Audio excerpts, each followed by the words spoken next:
Uh, and again, welcome to this last session of this particular series, a series based on the NET and SET paper 1. So friends, as we have discussed yesterday, है ना, अपन ने बहुत कुछ चीजें discuss की है कि ये पेपर किस तरीके से सॉल्व करना है. यानी जैसे कल just the yesterday our focus was on like how to solve like chapter 1, questions based on the chapter 1. But today we'll discuss about rest of the chapters also.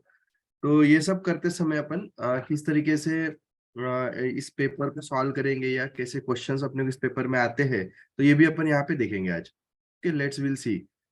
तो जैसे कि अपन यहाँ पे देखते हैं कि ये पेपर 1 का objective. So everybody can read this syllabus and then we can understand. एक तो सबसे पहले एक चीज मैं आप लोगों को बता देता हूँ कि जो भी मेरे लेक्चर्स हैं, तो एक बायटी ऑनलाइन करके चैनल है, तो वहां पे ऑलमोस्ट टॉपिक के ऊपर लेक्चर्स अवेलेबल है. I was a teacher on their platform also, so you can follow these, है ना. तो आपको जहां जहां पे अगर कुछ उसमें but again most of the lectures in like the language is like English and Marathi as per their expectation. So but you can follow. So I have shared lot of things over there. तर आपण आता इकडे यहाँ पे पण देख सकते हैं कि द मेन ऑब्जेक्टिव क्या है इस पेपर का. तो ये अगर समझ लिया अपन ने, तो will be able to solve this particular paper very accurately. तो सबसे पहला ऑब्जेक्टिव दिखता है यहाँ पे कि is to assess the teaching and research capabilities. तो पर्पज क्या है कि teaching and research capabilities assess करना है.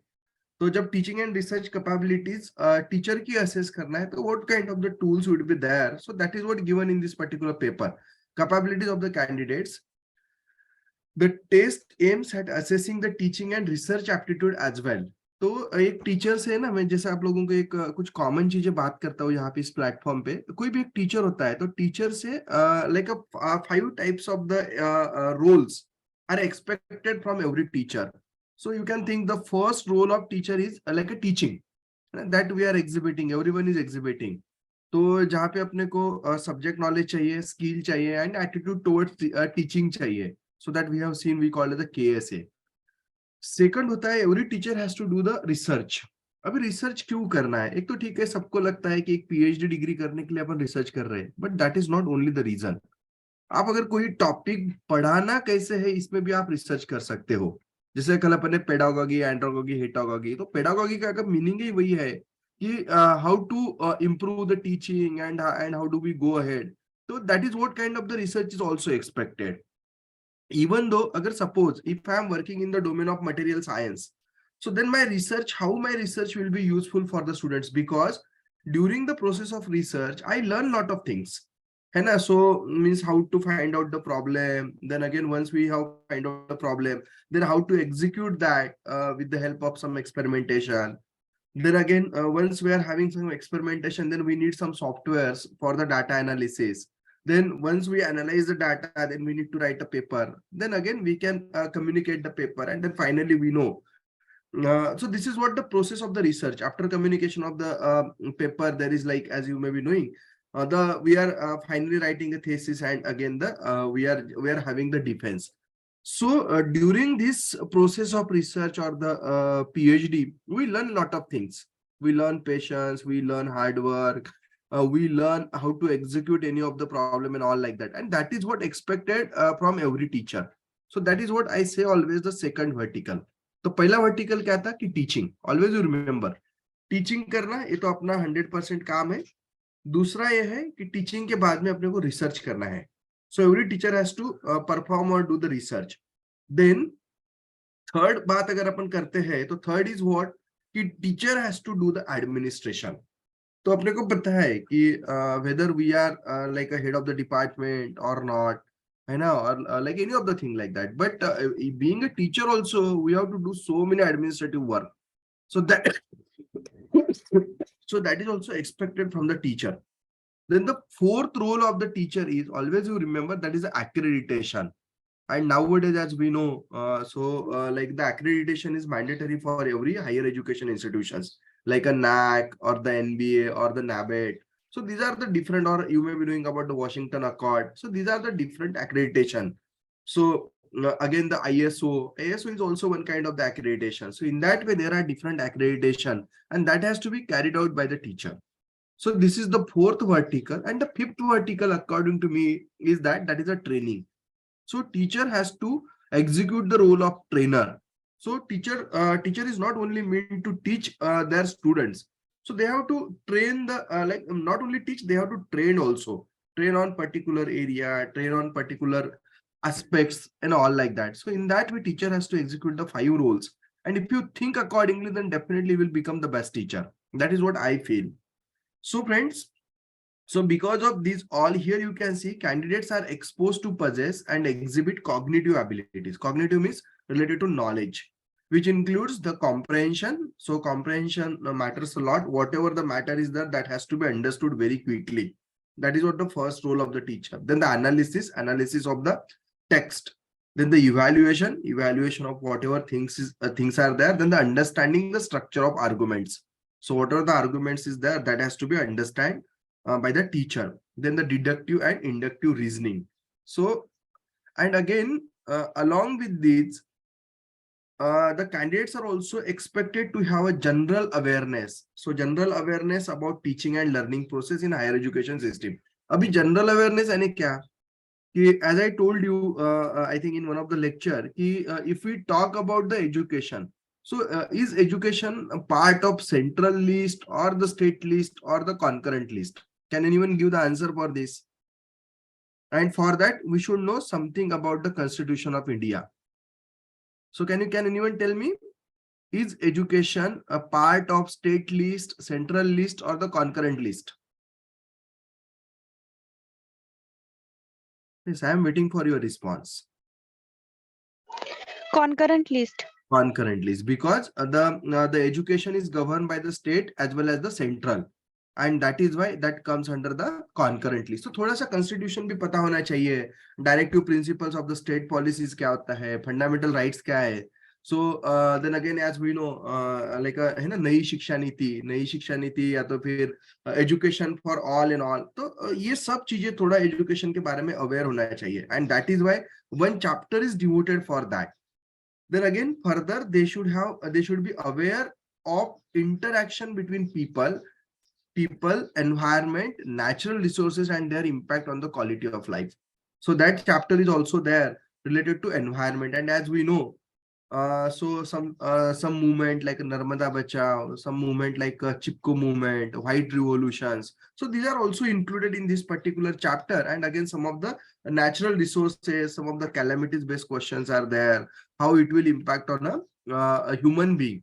Then again, the climate change, carbon dating and all like that. Carbon credit is one of the term is there. So these all kinds of the questions would be there. तो ये सब के बारे में अपना एक अवेयरनेस होना चाहिए, एंड दैट ये क्यों, तो ये सिलेबस ही बता रहा है. So if we have the awareness for this all, then definitely will be able to solve this question paper very appropriately. तो जैसे अपन ने कल टीचिंग एप्टीट्यूड पे कंप्लीट फोकस किया, बहुत सारी चीजें डिस्कस की, इसलिए मैं इसको भी स्किप कर रहा हूँ.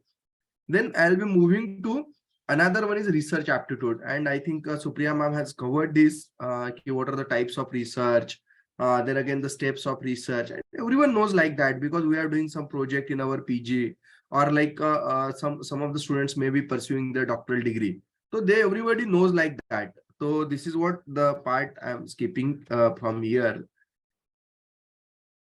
So now then the third unit is about the comprehension. So is this visible? Syllabus is visible to everyone? Yes, sir. Yeah. Third is comprehension. It's very simple, and the comprehension is, as we know,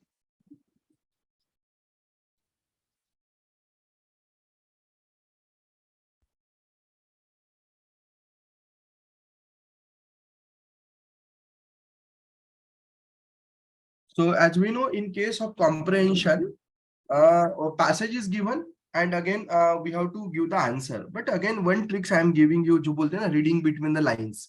तो पढ़ते पढ़ते ही उन सब lines का meaning समझना expected होता है, कि अपन जब भी पढ़ रहे पैसेज, तो पैसेज क्या कहना चाहता है. तो ये तो सबसे पहली चीज होती है जो अपने को यहाँ पे पता होना चाहिए या यूज करना चाहिए.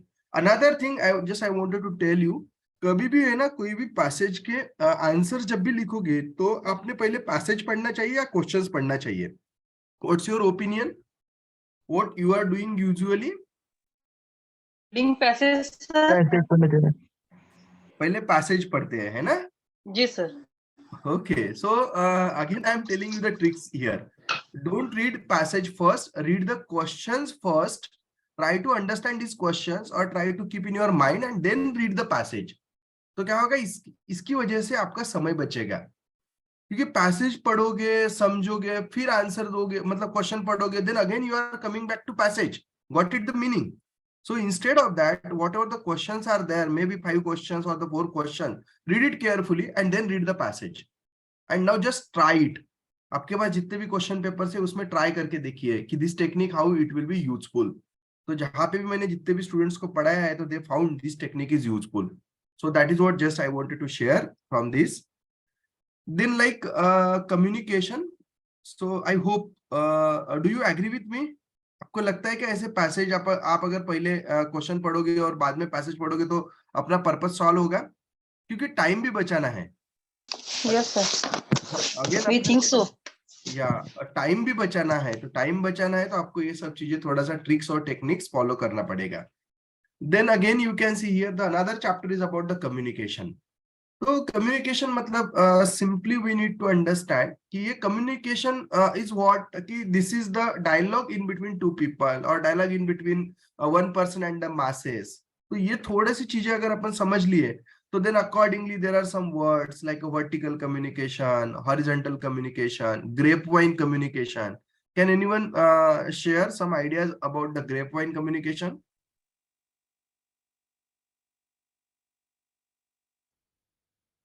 Yes, can anyone share some simple ideas about what do you mean by the grapevine communication, जिसके ऊपर मैंने बहुत बार क्वेश्चन देखा है.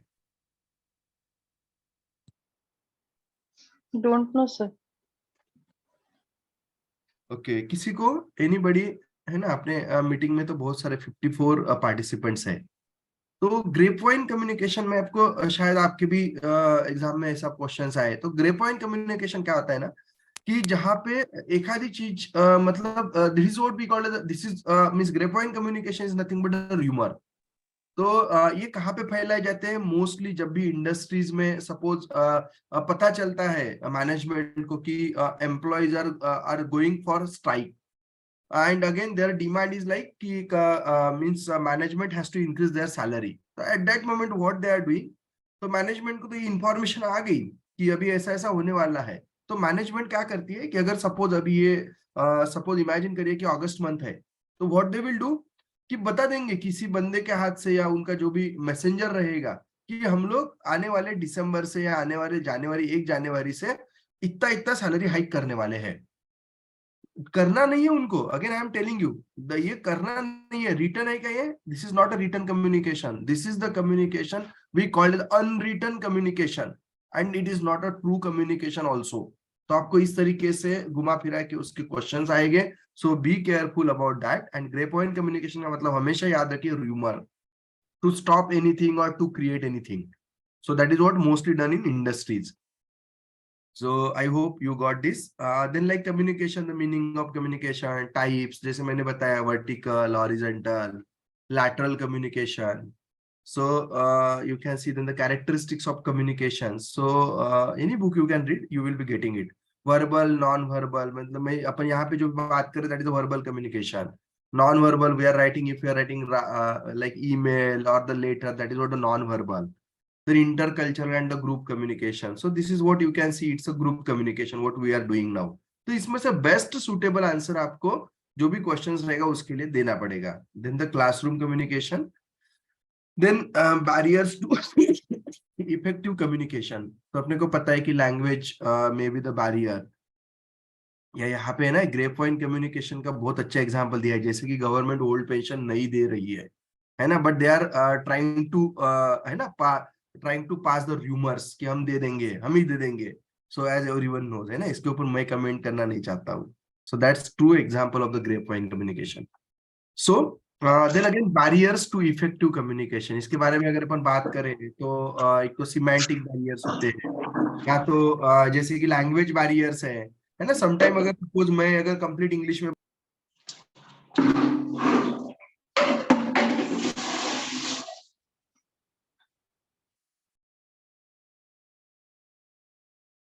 ओके, तो अगर सपोज मैं है ना कि अगर सपोज लैंग्वेज बैरियर क्या है कि मैं अगर बहुत इंग्लिश में बात करूँ, सामने वाले को समझ ही नहीं रहा, तो क्या कोई कम्युनिकेशन अपना सॉल्व होगा? क्या कम्युनिकेशन का पर्पस भी सॉल्व नहीं होगा।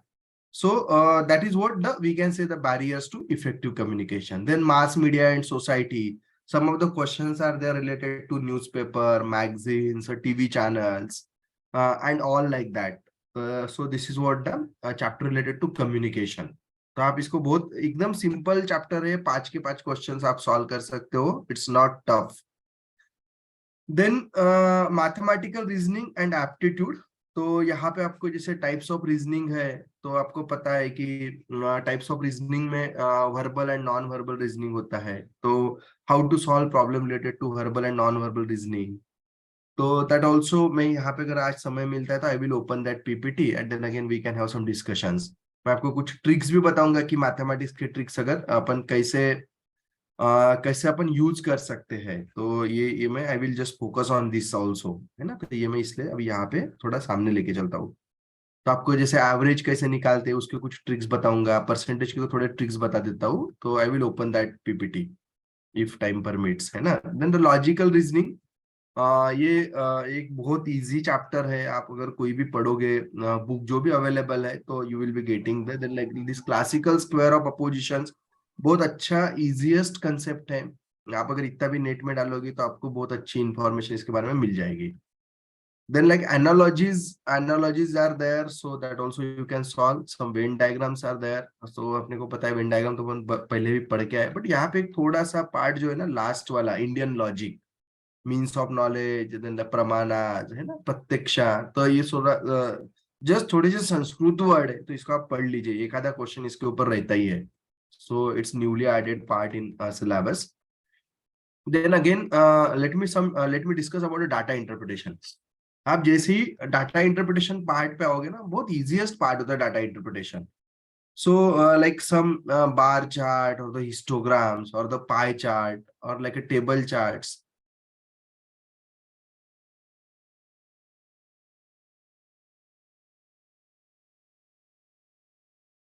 सो बार चार्ट या तो फिर पाई चार्ट है, या तो टेबल चार्ट है, ये सारे चार्ट आपको दिए जाएंगे और उस चार्ट को आपको सॉल्व करना पड़ेगा। तो it's a very simple, I will share power point how to solve this. And again for this data interpretation you need to know only 2 tricks.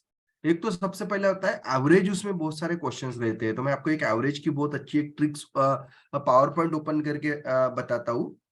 And another tricks I want to share about the percentage. तो percentage की अगर एक आप tricks follow करोगे तो आपको बहुत easily you will be able to do the data interpretations. तो उसमें क्या होता है ना कि आपको थोड़े रेशियोज याद करके रखना पड़ता है। जैसे 1/2 मतलब 50% है, 1/4 मतलब 25% है।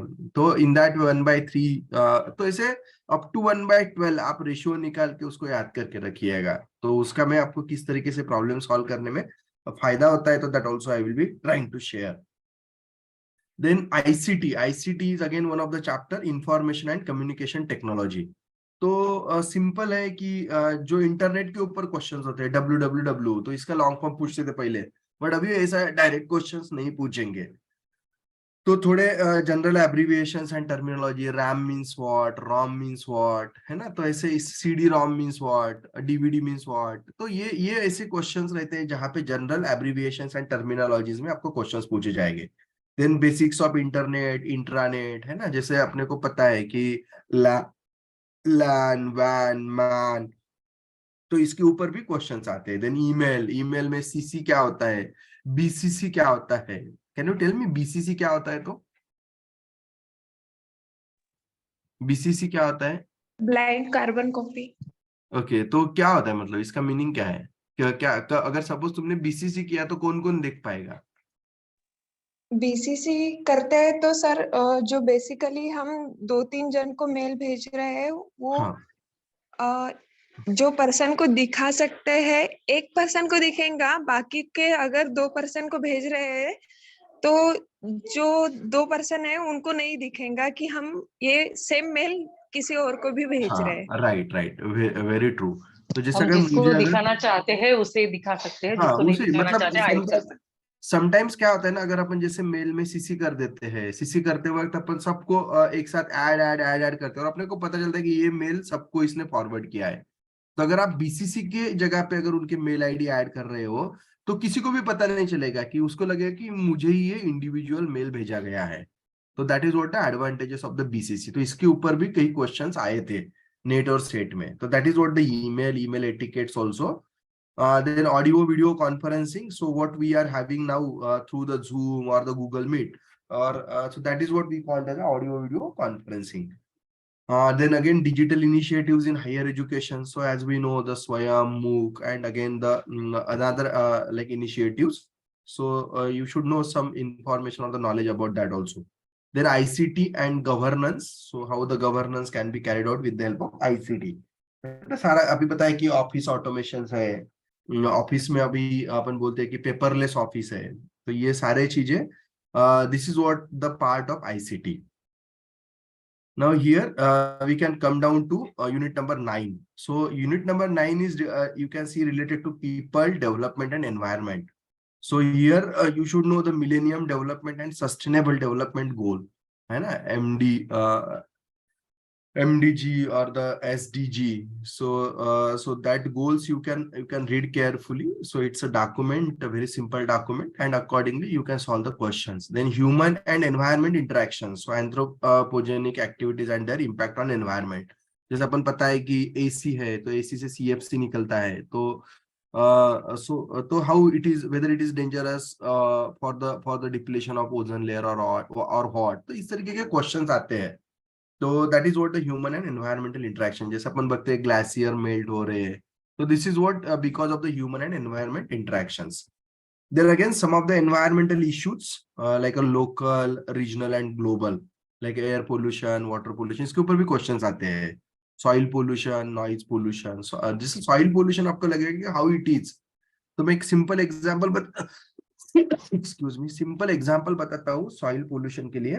कि जैसे अपने घर में है ना, अभी देखो इंडिया में still what we are using, अपने यहाँ ट्यूबलाइट के रॉड्स होते हैं, है ना, ट्यूबलाइट जो डिस्चार्ज से लाइट क्रिएट करते थे बिफोर द एलईडी और the LCD. So can you tell me which material is there inside the tubelight? How we can create the discharge? Can you tell me? Just ट्यूबलाइटचा तुम्ही सगळ्यांनी rod बघितलाय ना, आपला तो व्हाईट कलरचा जो ट्यूबलाइट, कुठल्या Yes. मटेरियल? हा, मर्क्युरी. या that's true, mercury. And now just I am asking you one simple question. जैसे ही रॉड तुम्हारा फ्यूज होता है, क्या करते हो? फेंक देते ना? फेंक देते कि घर में संभाल के रखते हैं? फेंक देते हैं. फेंक देते हैं. फेंक देते हैं. So now can you imagine there is a 40 milligram mercury in one tube light, one that rod of the tube light, and now you can imagine how it is dangerous for the environment, and that will create the soil pollution. Even though that is another reason, and again as you may be knowing, like some western countries, they have banned it, even though they have banned on the CFL also. CFL में क्या होता है कि instead of 40 milligram there is a 4 milligram. That is what the difference.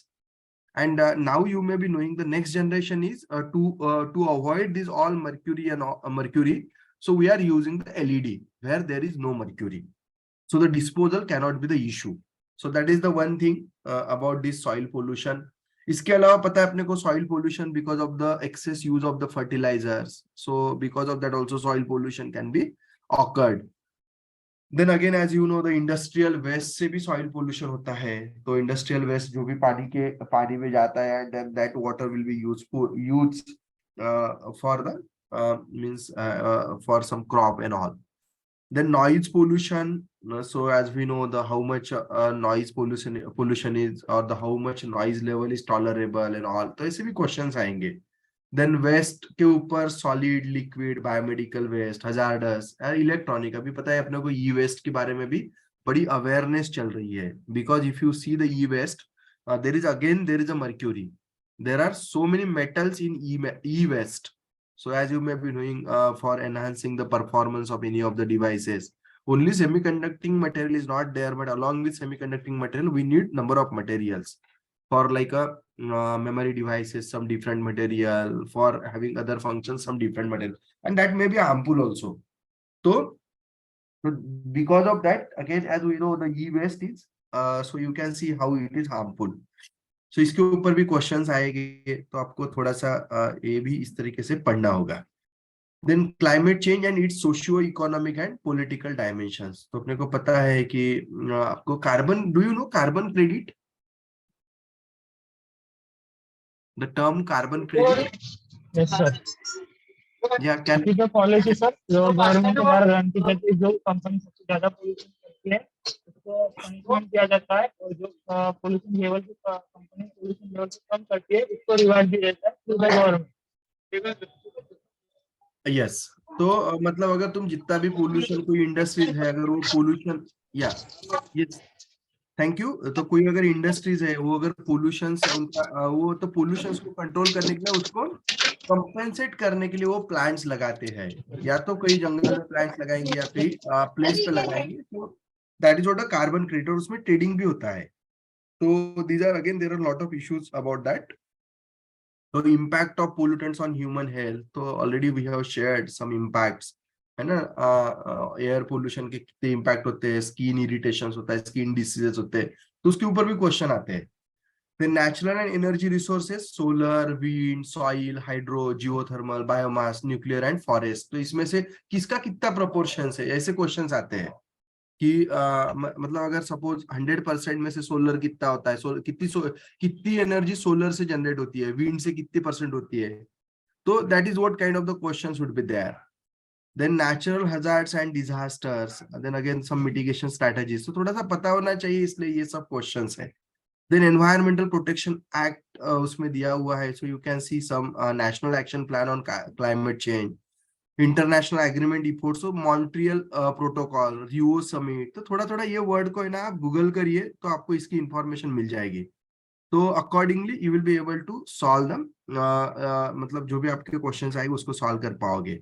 Then Kyoto protocol, इसके ऊपर तो बहुत questions देखे मैंने. Kyoto protocol, Paris agreement, then international solar alliances. तो इसके ऊपर भी बहुत सारे क्वेश्चंस पेपर में आते हुए देखे हैं. तो आप इसको एक एक वर्ड को थोड़ा सा गूगल करके आधा पेज भी आपने मैटर कवर कर लिया तो भी आपका प्रॉब्लम सॉल्व हो जाएगा. And the last chapter is about like you can see institutions of higher learning and education in ancient India. तो एंशिएंट इंडिया में कौन से इंस्टीट्यूशंस थे हायर लर्निंग के.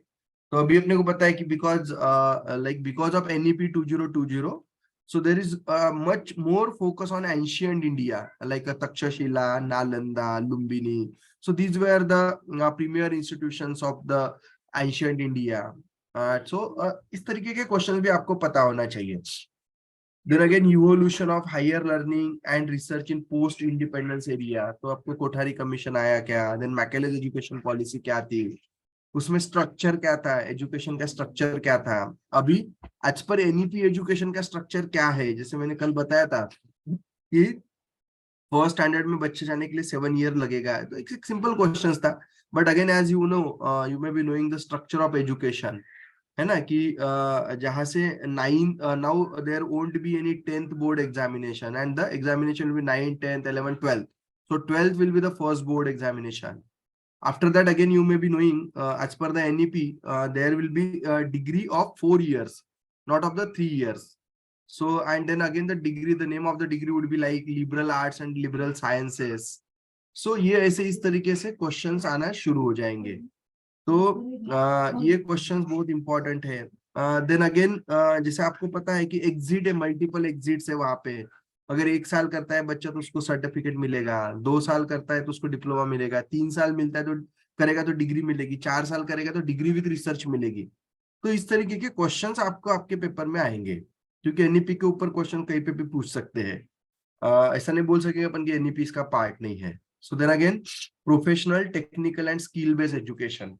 तो जैसे NEP का भी फोकस है इसके ऊपर, कि professional, technical and skill based education. तो उसके लिए क्या क्या स्कीम्स है, गवर्नमेंट की क्या स्कीम्स है, किस तरीके से उसको इम्प्लीमेंट किया जाता है, तो इसके ऊपर भी आप थोड़ा सा फोकस करिए। Then value education and environmental education, as everyone knows the environmental education is the part of every education system nowadays, है ना। अगर बीए भी करता है बच्चा, बीकॉम करता है, बीबीए करता है, कुछ भी करता है, everywhere there is one paper on environmental education, तो कंपल्सरी कर दिया है। So that we should know. Then value education, as we know, the value education is again important in today's context. Then again, you can see policies, governance, and administration. So these are the part of Constitution of India. So for that you need not, don't worry कि आपको पूरा Constitution पढ़ना पड़ेगा और मैं आपको बताऊंगा कि कश्यप पढ़ो या डीडी बसु पढ़ो, ऐसा वगैरह कुछ नहीं बोलने वाला हूँ मैं। आप सिर्फ इतना सा पार्ट पढ़ लीजिए, कोई भी बुक में दिया रहता है, सो दैट जैसे directive principle of state policies है, या तो फंडामेंटल राइट्स है, या जैसे मैंने बताया कि स्टेट लिस्ट में क्या आता है, सेंट्रल लिस्ट में क्या आता है, कॉन्करेंट लिस्ट में क्या आता है, तो रोल ऑफ टीचर क्या है, रोल ऑफ स्टूडेंट्स क्या है, तो ये सब चीजें बस आपको पता होना चाहिए। So this is what the syllabus and you the expectations from your side. तो सबको मैं एक ही बात बताऊंगा, अगर आपके पास कोई बुक नहीं है तो डोंट वरी, इस सिलेबस का जो भी पॉइंट है आप गूगल करिए, गूगल में आपको बहुत सारा मटेरियल्स मिलता है, उसमें से आप नोट डाउन करिए आज पर द क्वेश्चन पेपर्स कि आपको कितनी चीजें उसमें इंपॉर्टेंट है। तो this is what just I wanted to share about the syllabus. Now I will open one question paper and then will relate कि how the questions would be there. So any question on this? Excuse me, any question on this? If any question, now forum is open for discussion.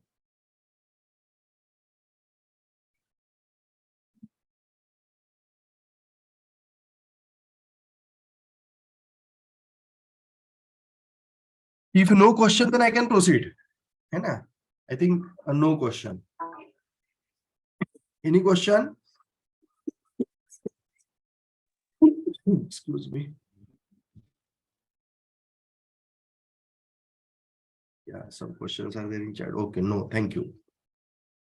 So we'll stop this and now I will share one paper. Okay. Paper share कर लूं कि मैं कुछ tricks बता देता हूँ आपको एक चैप्टर के साथ में, then we can move ahead for the paper. Tricks बता दो सर, ट्रिक्स बता दो सर। या वो काम में आएगा आपके, छोटे मोटी है, सबको पता है वो, बट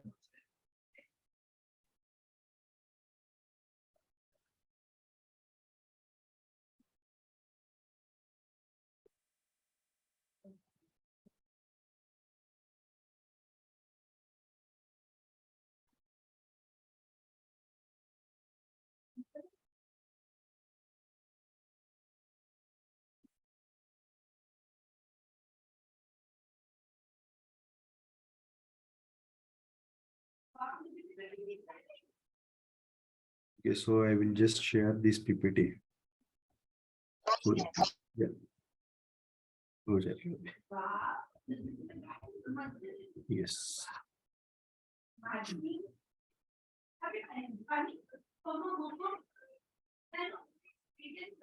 Is this visible? एक ब्लैंक स्क्रीन आ गया आपकी इसमें?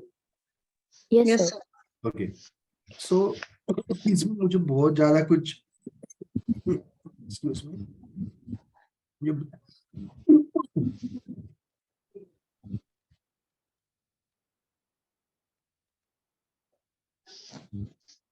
ओके, मैं आपको कुछ ट्रिक्स बताता हूँ कि जैसे है ना, कभी भी मैथमेटिक्स सॉल्व करने के लिए, सभी जन मैथमेटिक्स वाले नहीं होते, शायद किसी को लगेगा कि ये एकदम चुटके पुटके बट काम के होते हैं।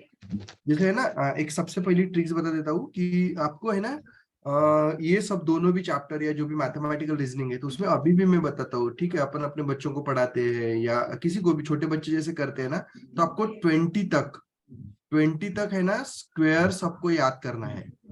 Okay, like 1 square, 2 square, 3 square सबको याद कर लीजिए। देन 20 तक टेबल याद कर लीजिए, 20 तक टेबल याद करिए ताकि आपका टाइम बचेगा। सबको आएगा वो 20 तक बाद टेबल, सर 20 का हम क्या टेबल नहीं कर पाएंगे क्या? मैं आपको यही बता रहा हूँ कि इट्स सबको सब चीजें आती है, but it's a test of time. So 20 तक टेबल याद करिए और 20 तक क्यूब याद करिए। अगर आप इतना करते हो ना तो आपके बहुत सारा टाइम बच जाएगा, और ये बहुत सिंपल है। घर में क्या करो, इस पे इंटरनेट पे अवेलेबल है, टेबल है, क्यूब है, स्क्वायर है, एक एक प्रिंट निकाल लो, घर पे चिपका दो। पढ़ते पढ़ते रहोगे 2-3 दिन तो अपने आप सबको सब चीजें याद होना शुरू हो जाएंगी। तो इवन तो मैं अभी भी करता था जब तक मैं नेट लिखता था। तो please do this, that is the first technique I wanted to share with you. Now मैं एक छोटी सी एक ट्रिक्स आपको साथ शेयर कर रहा हूँ। जैसे कि अगर सपोज यूनिट डिजिट 5 है, तो आपको यहाँ पे दिख रहा है 5, 15 लाइक है ना। तो 5 के मल्टीपल जो भी है उसके स्क्वायर्स अपने को पता है कि 5 है, देन 10 है, तो 10 का तो सबको आता है, लाइक 20 है यहाँ पे, देन 25 है, ओके, देन 30 है। तो 5 का मल्टीपल है, इसका अगर स्क्वायर की जरूरत पड़ती है तो या तो भी इसके आजू बाजू का जो नंबर है अपने आप अपने को आता है, अगर 5 के मल्टीपल का स्क्वायर आपको पता है तो सिंपल है, 5 का सबको पता है 25 रहेगा। और अगर जहाँ पे जहाँ पे 1000 जीरो है तो 10 का अपने को एवरीबॉडी नोज के 100 है। 10 वाले या जीरो वाले सबको पता है। 20 का एवरीबॉडी 400 रहेगा, ये 3 3 9 रहेगा, ये तो सबको एवरीबॉडी नोज। बट जहां पे आपको 5 है तो वहां पे क्या करते हैं अपन, आपको शायद सबको ये भी ट्रिक्स पता होगी कि जहां पे 25 लिखे रहेंगे और इसके बाद में 1 के बाद वाला नंबर क्या रहेगा तुम्हारा 2 है ना टेबल में, तो 2 into 1, तो आंसर इज 225। 15 स्क्वायर। हाँ, 225। जैसे अगर 2 है, 2 के बाद का नंबर क्या रहेगा टेबल में? 3। 2 into 325 2 into 3 6। 325 इन ना, दिस इज व्हाट द 625 625 येते याचा 625। अगर मैं यहाँ पे 95 कर रहा हूँ तो 95 क्या होगा अभी? तो लास्ट में 25 इज ऑलवेज देयर, और 9 के बाद का नंबर कितना है अपने इसमें? 1025 9। सो 10 into 9 मीन्स 90, है ना? 3 का क्यूब है ना 1000। सो अगर आपके पास 85 है तो आप जस्ट थोड़ा सा 85 है तो ये 25 रहेगा, ये तो रहेगा ही। 8 के बाद का नंबर कितना रहेगा आपका? 9, और इसका दोनों का मल्टीप्लिकेशन करते हैं तो 8 9 72 है ना 72। सो इन दैट वे आपको ये क्या होता है ना, अगर ये आपको पता हो गए, मतलब ये भी अगर 5 के मल्टीपल के स्क्वायर सबको पता है तो आप बाकी के करने के लिए बहुत इजी होता है। तो ये आपके लिए रेफरेंस पॉइंट होता है कहीं पे भी कॉम्पिटिटिव एग्जाम में। So please focus on this. I hope कि सबको ये समझ में आ गया होगा कि कैसे करते हैं अपन, है ना। जिनको नहीं पता होगा उनको समझ में आ गया होगा। Got it? कुछ रिपीट करने की जरूरत है? No, sir. नहीं। अगर अभी मैं दूसरी एक टेक्निक बताता हूँ। अगर सपोज आपके पास जैसे ये तो 20, अभी ये हो गया 25, अभी 20 मतलब 5 के मल्टीपल हो गया, बट मेरे पास 24 है तो 24 का मुझे स्क्वायर करना था। हाउ यू डू, कैसे करोगे आप? 24 into 24 करोगे ना ऐसे? कोई भी नंबर आप मुझे बता सकते हो तो क्या करोगे? 4 4 जा 16, रिमेनिंग 1, 4 2 जा 8, 8 plus 1 9। आप यहाँ पे 0 लिखोगे, देन 0 या नीचे जा रहा है, ओके 0 लिखोगे यहाँ पे। 0 लिखने के बाद में अगेन 2 4 जा 8, 2 2 जा 4, उसको ऐड करोगे, then you will get the square. Is it? ऐसे ही करोगे ना? यस और no? Yes. Yes. So can I tell you simple tricks? Yes, sir. किसी को कोई ट्रिक्स पता है इसके अलावा? No, sir. Yes, sir. Yes, you can share then. मैं थोड़ा मिटा लिया, इधर जगह कम हो रही थी अपने को। ओके, थोड़ा सा ये इसका यूज कर लेते हैं अपन अभी टेक्नोलॉजी का। ओके, अभी देखो मैं 24 का ही करता हूँ यहाँ पे। सो 24 का स्क्वायर करना है तो ये टेक्निक कभी यूज मत करना है जो मैंने अभी नीचे बताया था। इसको क्या करो, 4 का स्क्वायर कितना होता है? बोलो फटाफट। 16। 2 का स्क्वायर 2 का 4 into 2, इसका दोनों का मल्टीप्लीकेशन 4 into 2 कितना हो गया? 8। 8 का ट्वाइस 16, ये इसके बीच में लिखने का और इसको ऐड करो। So the answer is 6, 6 plus 1 7, ये 5 है क्या ये स्क्वायर? Yes, sir. यस। कौन सी इजी लगी, दिस वन और the previous one? This one. This one. So अभी एक आधा मैं नंबर दे रहा हूँ आपको, कुछ नंबर देता हूँ, करके देखिए, फिर इसी से करिए अभी. लाइक 29. देन दूसरा नंबर ले लीजिए लाइक 78. करो इसके स्क्वायर्स. 9 मैं यहाँ पे लिख रहा हूँ. 9 का कितना है? 29 का स्क्वायर सर 841. वो तो आएगा, कैलकुलेटर से भी आएगा. मैं यहाँ पे इससे करके देखेंगे अपन. 9 का स्क्वायर कितना है? 81. 2 का स्क्वायर कितना है? 4 अगर रहता ना सिंगल डिजिट तो 04 लिखने का. देन क्या लिखना है अपने को? 2 into 9 कितना होता है? 2 into 9 18. और 18 का ट्वाइस इज 36 बीच में लिखने का. Okay. Then answer is this is the 1 8 और 6 so 14 रिमेनिंग 1 4 और 4 8 841 था क्या? 841. यस है ना. तो है ना easy technique. Yes sir. So you can follow this technique. Okay. So अभी मैं इसके ऊपर ज्यादा टाइम ना लेते हुए दूसरे टेक्निक पे आता हूँ. डन करोगे फिर? हाँ सर. अब मैं वो क्रिस क्रॉस मल्टीप्लीकेशंस वगैरह वो भी मैं पढ़ाना चाहता हूँ, बट टाइम का कंस्ट्रेंट है. उर्ध्व तिर्यक बहन करके एक टेक्निक है वैदिक मैथमेटिक्स में, वो भी बहुत अच्छी है मल्टीप्लीकेशन करने की. तो आप लोग थोड़ा वैदिक मैथमेटिक्स पढ़ लीजिए तो हो जाएगा वो. ओके. सो ये नहीं जाएगी लाइन, किसी ने किया हुआ है. ओके ठीक है. So now I am coming to this another. आपको मैं मैं यस अभी मैं आप लोगों को एक एवरेज की टेक्निक बताता. ये कब काम में आएगी? मैंने बताया कि ये आप जब भी डाटा इंटरप्रिटेशन सॉल्व करोगे तो वहां पे आपको ये सब चीजें बहुत ज्यादा काम आने वाली है. तो ये डाटा इंटरप्रिटेशन में आप ये यूज करोगे.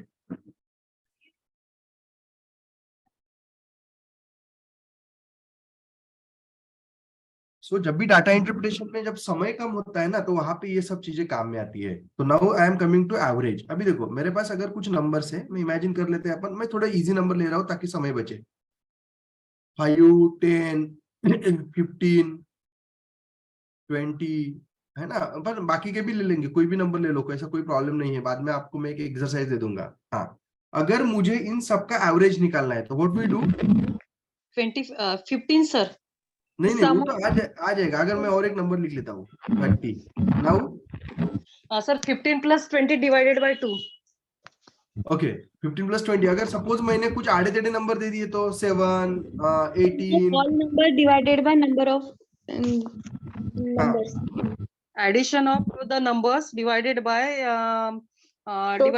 जितने भी observations है हाँ divided by 6. हाँ वो तो सभी सबको पता है. इसका सबका एडिशन करेंगे. मैं आपको ट्रिक्स बताने वाला हूँ ना, लेकिन ये तो सबको नोन है ना. ये इसको ऐड करेंगे. am I right? देन इसको डिवाइड करेंगे. कितने नंबर्स है? 1 2 3 4 5 6. और फिर सॉल्व करते बैठेंगे. 15 और 15 30 और 20 50 50 और 30 80 80 और 25 है ना. कितना हो गया? 100 105 डिवाइडेड बाय 6. करोगे ना ऐसे, फिर इसको सॉल्व करते बैठोगे. यस और नो? इसके अलावा कोई टेक्निक है? सर अगर हम एवरेज नंबर को एक सपोज हम 20 को कंसीडर कर लेंगे average. No sir, yes. middle two numbers 15 plus 20 divided by 2. Then 15 plus 20 gives 35. The result is 35. 35 divided by 2, result is 17.5. Okay, This but is the again, average. yeah, but always this is not this cannot be the way by which we can calculate the average. कभी अभी कोई तो भी बात कर रहा था कि अगर एक मिडिल नंबर कंसीडर करेंगे देन क्या करेंगे? देन सभी नंबर को उससे कंपेयर करके माइनस मतलब वो कितना छोटा है उस नंबर से और कितना बड़ा है वो ऐड और सब्ट्रैक्ट कर सकते हैं. फिर उसके कैलकुलेशन करके जो हमने एवरेज नंबर कंसीडर किया है उसमें वो अगर वो माइनस वैल्यू है हमारी तो उसमें से सब्ट्रैक्ट कर देंगे. अगर वो प्लस आई तो उसमें ऐड कर देंगे और वो हमारा एवरेज नंबर रहेगा. Yes, that is very much easiest technique and that you can follow. That is what just I wanted to share. किसी को पता भी होगा but it's a good technique. तो इसमें मैडम ने क्या बताया कि 20 को अपन अगर कंसीडर करें, इमेजिन करेंगे कि 20 एवरेज है. अभी 20 में से सबको माइनस करेंगे. जैसे 5 माइनस 20 है, कितना हो गया? 15 है ना. 5 माइनस मतलब माइनस 15 हो गया. देन 10 माइनस 20 माइनस 10 ये फटाफट अपन कर सकते हैं। Then 15 minus 20 minus 5, 20 minus 20 plus 0 you can write here, plus 25 minus 20 plus 5 plus 30 minus 20 कितना आ गया 10, फटाफट बोलते जाओ। Then divided by 6। ओके, तो जो नंबर आएगा तो वो अपन 20 में से प्लस या माइनस करने वाले। यहाँ पे देखिए ये 5 will get cancel, this will get cancel, बराबर है। Now the answer is what, -15 divided by 6। And now जो भी आपका आंसर आएगा 6 2 12, remaining again the 3 and like 2 point है ना, तो 2.33 में से 0 दे देंगे, 6 5 2.5 आ गया क्या, एम आई राइट। अभी क्या करोगे, ये 20 आपका भी आया आंसर, सबका आंसर बराबर है। मैं जैसे ट्रिक की बात कर रहा था, 20 minus 2.5 जो मैडम ने बताया था वो भी आंसर बराबर था। कितना हो गया ये 17.5 है ना, 17.5, तो वो भी आंसर बराबर है। But just I wanted to share one tricks, किसी को पता होगी किसी को नहीं पता होगी। कितने लोगों को नहीं पता थी ये ट्रिक्स, कितने लोगों को नहीं पता थी? सो राइट मी, जिनको नहीं पता थी, जिनको लग रहा है नई ट्रिक्स है, तो राइट मी जस्ट। ये अभी जो बताई वो नहीं पता थी सर, पहले मैंने जो बताई वो या यस यस। तो आई होप, मतलब ये यहाँ पे क्या होता है ना, जब भी हायर एजुकेशन की बात करते हैं ना, तो it is just exchange of ideas. मैं भी कोई एक्सपर्ट नहीं हूँ, मुझे कुछ नहीं आता है ना। I do agree in front of you, बस यही से कुछ थोड़ा बहुत पढ़ लिया, वो आपके साथ में शेयर कर रहा हूँ। You know so many things, मतलब मेरे से ज्यादा पता है आप लोगों को, दैट आई ऑलवेज एक्सेप्ट, है ना। देखो कितने लोगों को चाहे शायद कुछ नया मिल गया ना। Yes, I got the answer for this. तो इन दैट वे आप है ना ये चीजों को सॉल्व करते हैं। तो अभी मैं यहाँ पे इसको स्टॉप करता हूँ। ऐसे बहुत सारे ट्रिक्स है, टेक्निक्स है जिसको अपन यूज करते हैं। तो ये 2-3 ट्रिक्स के साथ ये अपन स्टॉप करते हैं अभी, और दूसरा पार्ट के लिए अपन थोड़ा आगे बढ़ते हैं। तो क्वेश्चन पेपर, तो ये क्वेश्चन पेपर को थोड़ा सा एनालाइज करेंगे अभी। Where is question paper, just let me open.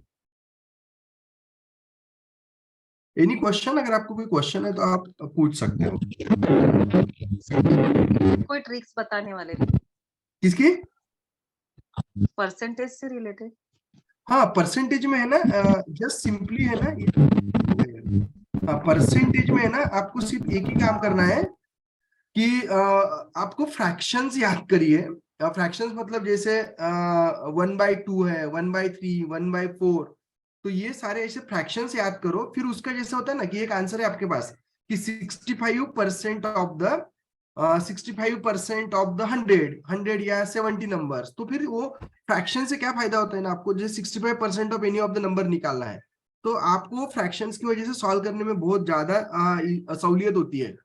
और ये 65% जब भी सॉल्व करना है तो डायरेक्टली कभी मत निकालिए, उसमें निकालिए कि 50% of that number everybody knows, then the 10% of that number, and then the 5%। और अगर 67 है सपोज, तो then again you must be knowing about 1%। 1 को ऐड करो, ट्वाइस करो तो 2% होता है। वो अगर ऐड ऑन करोगे तो आपको ये बहुत इजीएस्ट वे से आप सॉल्व कर सकते हो। तो ये से सिंपल कुछ ट्रिक्स है, आपको भी। Thank you sir. वेलकम। वो समय की पाबंदी है।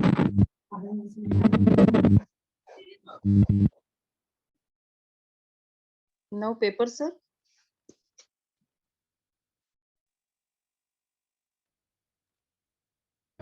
So now I have opened one paper. So now just you can analyze.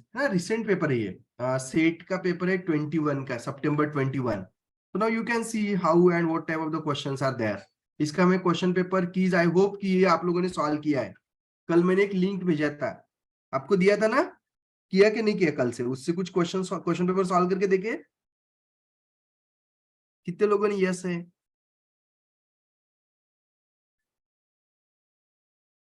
आप भी पूछते होंगे क्या सर छोटे बच्चों से पूछ रहे हैं, कर लेंगे हम। बट मैं आपको सही में बताता हूँ, अगर आपको कोई भी कॉम्पिटिटिव एग्जाम पास करना है तो एकदम छोटा बच्चा बनिए, बहुत मजा आएगी।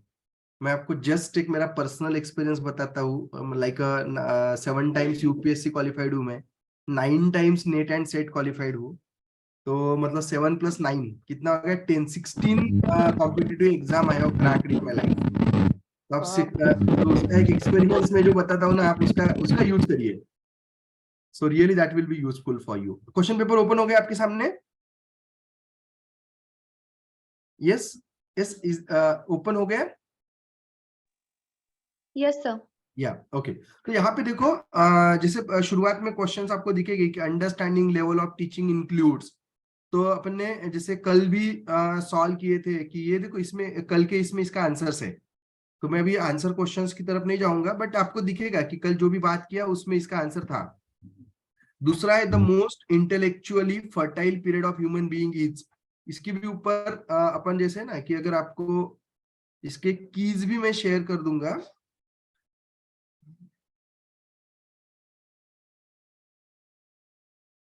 या इसके कीज भी शेयर करता हूं। तो इन दैट वे आप मुझे जस्ट आपको बताना है कि यहाँ पे क्वेश्चन देखो कितने इजी होते हैं। तो जैसे ये देखो स्वयं, ऑनलाइन डिस्कशन फोरम ऑफ स्वयं इज फॉर, तो किसके लिए है, क्या है। तो यहाँ पे आपको सिंपल पता चलेगा कि self assessment, watching video lectures, downloading reading material. Downloading reading material तो उससे हो ही नहीं सकता। वॉचिंग वीडियो लेक्चर के लिए उनकी ऐप है। सेल्फ असेसमेंट करने के लिए तुमको वो फोरम का कोई काम नहीं होता है। तो in that way answer is what the clearing the doubts.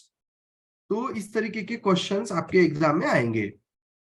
So this is the third question. And the fourth, history can not be taught by using.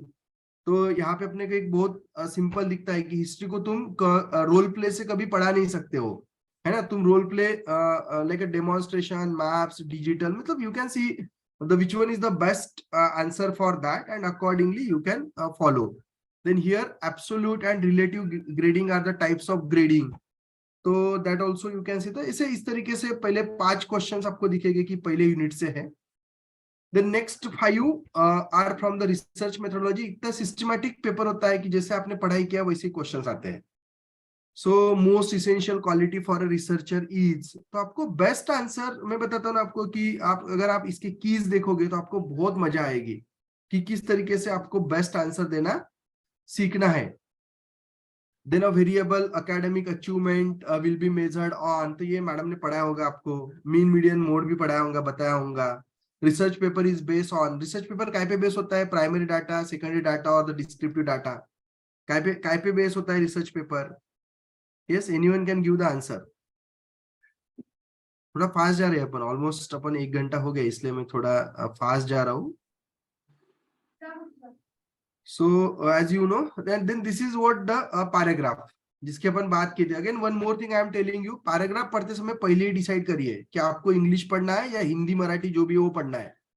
Don't read both the sides always. नहीं मुझे ये नहीं समझ रहा इसलिए मैं बाजू में पढ़ के समझ लूं, ऐसा कभी मत करना। सो प्रैक्टिस ही वैसी करो जो लैंग्वेज में आप कंफर्टेबल हो। Okay, so I hope that is another techniques I can share here. Then these are the questions based on the paragraph।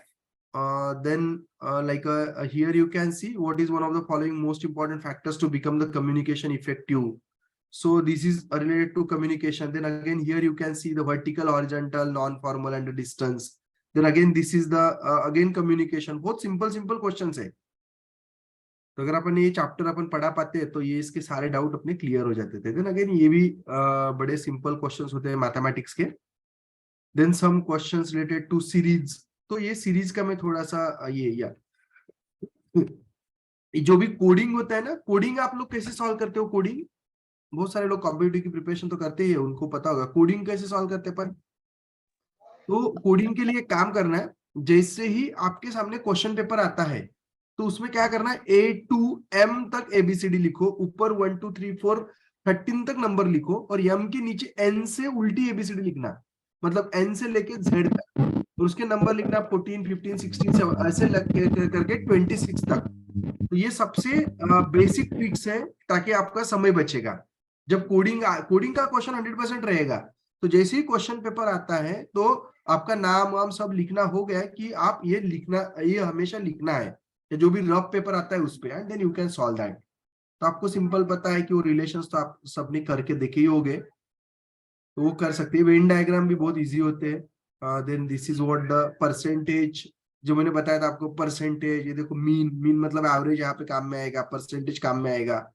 तो ये अगर ट्रिक्स थोड़े से सॉल्व करते हैं अपन डाटा इंटरप्रिटेशन में, तो अपन easily we can fetch the good marks. तो these are some of the questions, and last questions are based on, you can see the last unit where we can see some of the questions. Which of the following universities was the center of military education during the Vedic period? तो ये अपने को देखना पड़ेगा कि which one was the center for military education. तो इसका answer keys में आपको मिल जाएगा. So minimum period for PhD should be of 2 years, and there should be viva examination for PhD. This recommendation was made by, so who has made that, you can see. So teacher education is so yeah, these are some of the basic questions. And then again, nomenclature of Education Department of India has been changed to Human Resource Department in the year. अभी और change हो गया, अभी ये human resource development था, तो अभी again the ministry of education हो गया. So that also you must remember. अभी 2020 में it's now again the ministry of education. Then which of the following institution is not funding for research activities in higher education? DBT, DST, ICSSR, NCTE. तो NCTE कभी funding नहीं करते हैं, क्योंकि NCTE is the training institute, है ना. DST, Department of Science and Technology, DBT, Department of Biotechnology, ICSSR, Indian Council for Social Science Research. So these all are the funding agencies. तो इस तरीके से आपको अगर थोड़ा सा बेसिक नॉलेज है तो आप आंसर करना बहुत इजी जाएगा. Then some basic things I want to share कि जैसे कुछ यूनिवर्सिटीज है कि यूनिवर्सिटीज जैसे आपको पता होना चाहिए कि यूनिवर्सिटीज का स्ट्रक्चर क्या होता है. स्टेट यूनिवर्सिटीज कौन सी है, सेंट्रल यूनिवर्सिटीज कौन सी है ना. कुछ प्रीमियर यूनिवर्सिटीज है, वो पता होना चाहिए अपने को कि आर दे सेंट्रल और द स्टेट. तो मैं क्वेश्चन पूछता हूँ आपको, JNU सेंट्रल यूनिवर्सिटी और the state university? Central University, sir. Central university. DU Delhi university? State University, no? Osmania? It's also the State University. Okay. University of Hyderabad? State University. Central university. तो ऐसे थोड़े से जो भी प्रीमियर इंस्टीट्यूशन है वो पता करके रखिए. फिर स्टेट मतलब क्या है कि that is funded by the state. Central मतलब funded by the central. Then deemed university भी एक कंसेप्ट होता है. ऑटोनॉमस इंस्टीट्यूशन कंसेप्ट होता है. तो ऑटोनॉमस इंस्टीट्यूशंस को काय की ऑटोनॉमी होती है? डिग्री ग्रांटिंग पावर होता है क्या, है ना. तो डिग्री ग्रांटिंग पावर नहीं होता है ना. तो उनकी जैसे autonomous institution under any of the university है, तो वो सब करेंगे उनकी मार्कशीट तक, but degree will be granted by the like affiliated university. तो ये थोड़ा सा स्ट्रक्चर ऑफ द एजुकेशन आप लोगों ने पता करना बहुत जरूरी है. So in that way, just I wanted to share whatever I know about this particular paper. So now the forum is open for question and answer. जो भी discussions है वो अपन करते हैं. इसको मैं stop कर रहा हूँ. इसका पेपर और कीज दोनों भी शेयर कर देता हूँ. जैसे कि मैंने जैसे बताया था कि एक बाल्टी ऑनलाइन करके चैनल है, जिसमें बहुत सारे जितने भी चैप्टर्स मैंने पढ़ा है, तो छोटे छोटे वीडियोज है उसमें. तो यू कैन फॉलो दिस. आप वो सब्सक्राइब करके आप कर सकते हो. Still I am taking some classes over there, तो आप वो फॉलो करके थोड़ा बहुत कुछ मिलेगा जितना मुझे आता है. So that you can follow. So here just we wanted to end this particular series. So thank you, Nilesh sir, for giving me an opportunity to share my ideas on my one of the favorite area, that is research and teaching and research aptitude. So इसके अलावा now forum is open for question and answer. अगर कुछ पूछना है तो आप पूछ सकते हैं, otherwise we can end the meeting. Sir Venn diagram थोड़ा सा समझा देंगे एक बार? तो वेन डायग्राम तो अभी अपने पास यहाँ कुछ नहीं. पीपीटी के साथ में वेन डायग्राम को थोड़ा प्रैक्टिस करना पड़ेगा आपको. वेन डायग्राम के लिए वो तो सिंपल है कि जहाँ पे तुमको मीड में एरिया आता है या 3 का मीड है, तो उसके अकॉर्डिंगली थोड़ा सॉल्व करना होता है. तो बहुत सारे वीडियोस अवेलेबल हैं. या मेरा भी अभी मैं रिसेंटली यानी अभी नेक्स्ट वीक मंडे से मैं ले रहा हूँ, उसी चैप्टर को मैं पढ़ाने वाला हूँ. So please join, I will share the link. Okay. Hello. हाँ यस सर, हमें नोट्स मिलेगा क्या इसके सर? मेरे पास कोई नोट्स नहीं है, बट मेरे बुक्स है 2-3.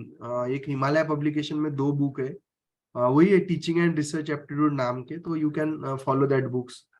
बट मैं तो बताता हूँ ना कि वो भी मत फॉलो करिए, आप मेरे भी बुक मत फॉलो करिए. एक बहुत अच्छा बुक है, उसमें ना 50 या 60 क्वेश्चन पेपर दिए हुए हैं और उसके सॉल्यूशन दिए हुए हैं. तो आप वो क्वेश्चन पेपर्स को आप सॉल्व करने के लिए काम में आ सकते हैं। ये प्राची। ओके चलेगा। सर कौन सी बुक है वो?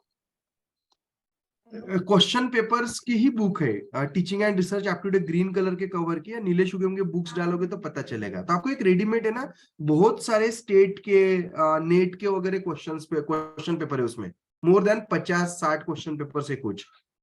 तो आपको अगर वो प्रैक्टिस के लिए बहुत अच्छा है तो आप उसको फॉलो कर सकते हो। बाकी तुम्हें मतलब मुझे नहीं लगता कोई बुक की जरूरत है। बेटर है कि यू फॉलो द इंटरनेट और क्वेश्चन पेपर करो। 10 क्वेश्चन पेपर अगर आप बहुत सिंसियरली करते हो ना, तो आपका क्वेश्चन पेपर वो 10 में से ही आएगा। I am damn sure. तो आप वो एक सब चीजें कर सकते हो ऐसे।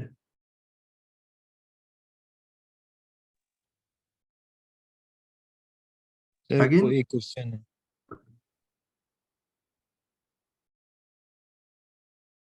इवन दो एक डीएनए पब्लिकेशन में भी हमने बहुत बड़ी बुक निकाली थी, उसमें सारी चीजें थे, टेक्स्ट भी था और क्वेश्चन पेपर्स भी थे, बट वो अभी आउट ऑफ ये है, आउट ऑफ स्टॉक है। अगर आप लोगों की कुछ ऑर्डर या रिक्वायरमेंट है तो मैं अगर वो कुछ कर सकता हूँ, उनको बोल सकता हूँ प्रिंट करने के लिए। तो बहुत बड़ी बुक है, लेकिन उसमें बहुत सारे क्वेश्चन पेपर्स है, 70-80 क्या बोलते 70-80 क्वेश्चन पेपर्स हो गया, टेक्स्ट भी है। तो उसकी कॉस्ट इज अराउंड 700-800 रुपीज। तो इसलिए वो पहला लॉट खत्म हुआ, then they have not publish. On demand वो हो सकती है, देखते हैं, लेट अस सी। या again you are welcome to join with me for editing the books, है ना। तो जैसे ही अगर आप नेट एसेट कुछ क्वालिफाई कर लो तो अपन साथ में मिलके नया बुक लिखते हैं या एडिट करते हैं।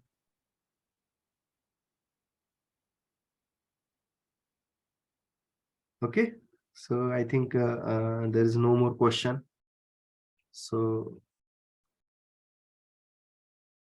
and again, yeah, physics paper वगैरह वो तो आपको सब टिपिकली मिल जाते हैं, बहुत बुक्स अवेलेबल है, या उसके कुछ है मेरे पास फिजिक्स के, तो that I will share with you.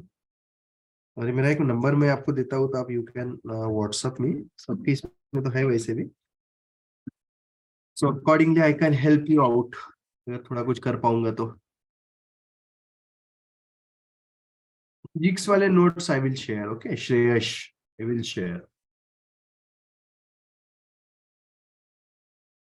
So over to Nilesh sir. Thank you so much, sir. Sir, it's my pleasure. Thank you, sir. More, sir. Go for vote of thanks. More, sir. More, sir. Yes sir, yes sir, yes sir. Hello everyone. Good evening to all. I am K. More, Assistant Professor, Department of Chemistry, here to propose the vote of thanks. Today just to be completed the 4th and last session of NET-SET workshop on research and teaching aptitude, which is delivered by Dr. Nilesh Ugmuge sir. First, I would like to thank our principal, Dr. S.K. Naveen sir, for continuous guidance and moral support. I would like to thank Dr. Nilesh Ugmuge sir for giving his precious time and delivering such a motivational talk on preparation of SET-NET examination paper first. Sir specially highlighted the syllabus of SET paper, such as data interpretation, information and technology, higher education, previous question papers, reasoning, etc. Also, I would like to thank Dr.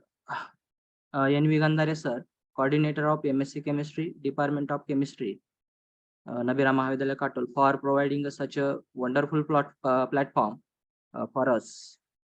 Lastly, I would like to thank all the participants for participating and listening carefully from beginning to the end of workshop with enthusiastically. With the permission of honorable dignitaries, I would like to conclude the vote of thanks here. Today's program is over here. Thank you, all of you. Over to you, sir. Thank you so much, sir. Thank you so much.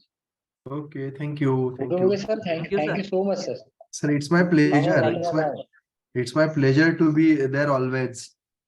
Thank you so much. Sir. We'll have a Very long interactive session, sir. Yeah, thank you so much. Dear Thanks to participants, participants, all the participants.